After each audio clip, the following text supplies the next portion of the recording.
Climate change, global warming. This is an emergency. This is not an issue for the future. If you were to read the Pentagon's report analysis of what could happen if the temperature on the Earth goes up 3 to 8 degrees over the next 75 years, it's frightening. Talking about migration of hundreds of millions of people, political upheaval, not enough food, not enough water. This is something America should be leading on. So what are we doing? We're 4% of the world's population. We emit 25% of the world's greenhouse gases. Almost a quarter. We have to change that. We have to be an example. How do we go to China and India?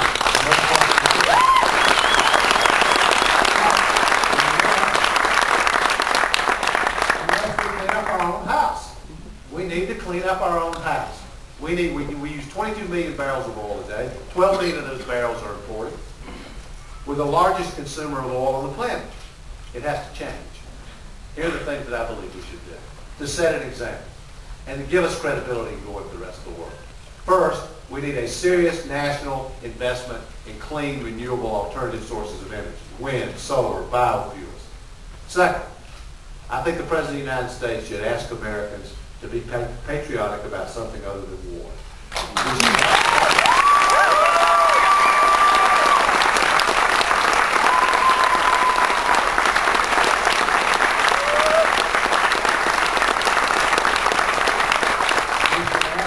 Ask Americans to conserve in our office buildings, in our factories, at home.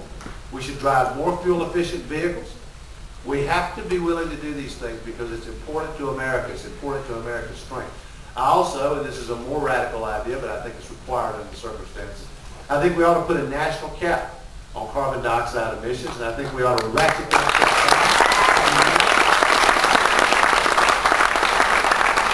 so that we can be an example for good for the rest of the world. When I call on you, if you do me a favor and tell me your name and where you're from. We'll start with this young lady in the second row.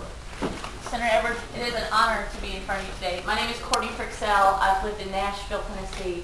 I worked on Senator Congressman Ford's campaign, and I thank you so much just for all of your work that you've done. I stand before you, sir, though, as a 23-year-old who works in the climate movement, and we are very blessed that the youth are leading the climate movement, sir.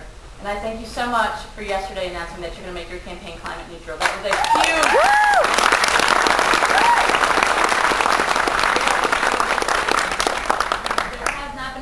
who's come out in such a strong way about global warming.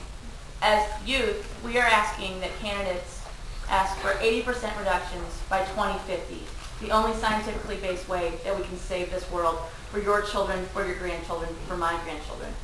I ask you, sir, if you'll publicly announce today that you will commit to 80% by 2050. Yes. Thank you.